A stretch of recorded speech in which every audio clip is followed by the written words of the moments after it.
Khaggavisāṇa Sutta, the Rhinoceros Horn Sutta, from the Sutta Nipāta, Khuddaka Nikāya. The Khaggavisāṇa Sutta is a profound teaching on solitude, inner independence, and freedom from entanglement. In this discourse, the Buddha presents a radical but compassionate truth that much suffering arises not from being alone, but from clinging, attachment, and unwise association. The sutta repeatedly encourages one to wander alone like a rhinoceros horn, a metaphor for a life lived with clarity, dignity, and self-reliance on the path to liberation. The Buddha does not condemn friendship or community. Rather, he warns against bonds rooted in craving, dependency, and emotional blindness. When companionship is based on desire, fear, or identity, it becomes a source of conflict and sorrow. Expectations arise, disappointments follow, and the mind becomes disturbed. One who seeks peace must understand this danger clearly. When companions argue, compete, gossip, or pull the mind toward sensuality and distraction, wisdom declines. Affection turns into attachment, and attachment into suffering. The Buddha teaches that when one sees this pattern honestly, one naturally inclines toward inner solitude, not as escape, but as protection. Just as a rhinoceros moves alone through the forest, strong and unafraid, the practitioner learns to walk the path without leaning on others for emotional security. This solitude is not loneliness. It is freedom from comparison, approval-seeking, and emotional dependency. It is a state where the mind becomes its own refuge. The sutta explains that close bonds often give rise to grief. From affection comes fear of loss. From fear comes sorrow. When loved ones change, leave, or pass away, as all conditioned things must, the heart suffers deeply. Seeing this truth, the wise person does not harden the heart, but loosens attachment. They care without clinging. The Buddha emphasizes that companionship driven by sensual pleasure is especially binding.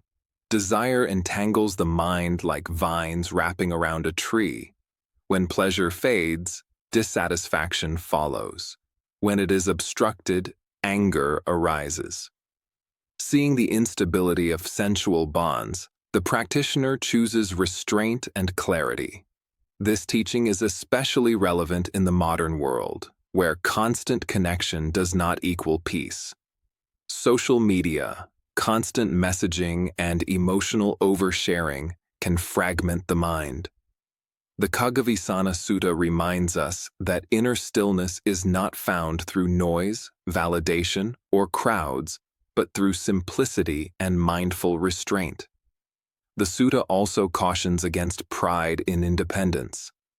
Solitude is not meant to inflate the ego or reject compassion. It is meant to weaken craving and strengthen wisdom. One who wanders alone does not look down on others, nor do they become cold or indifferent. Their heart remains gentle, but unattached. The Buddha further teaches that when one lives alone in body and mind, distractions fade. The mind becomes suitable for deep contemplation. Craving weakens, fear diminishes. The practitioner is no longer pulled back and forth by praise and blame, gain and loss, pleasure and pain.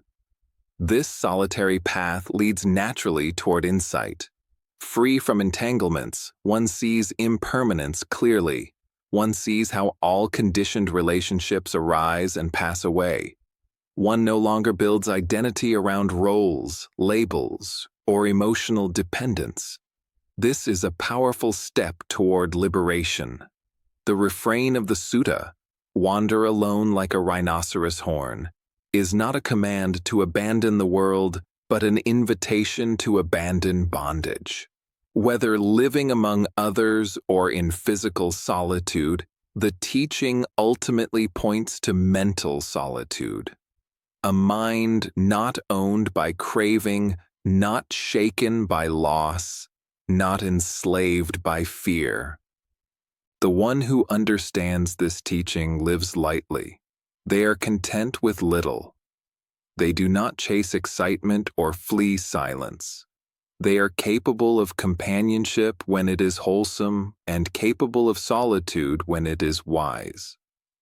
Such a person moves through life with quiet strength and dignity. The Khaggavisāṇa Sutta reminds us that the path to peace is inward. When craving is abandoned, even the busiest world cannot disturb the mind. When attachment remains, even companionship becomes suffering.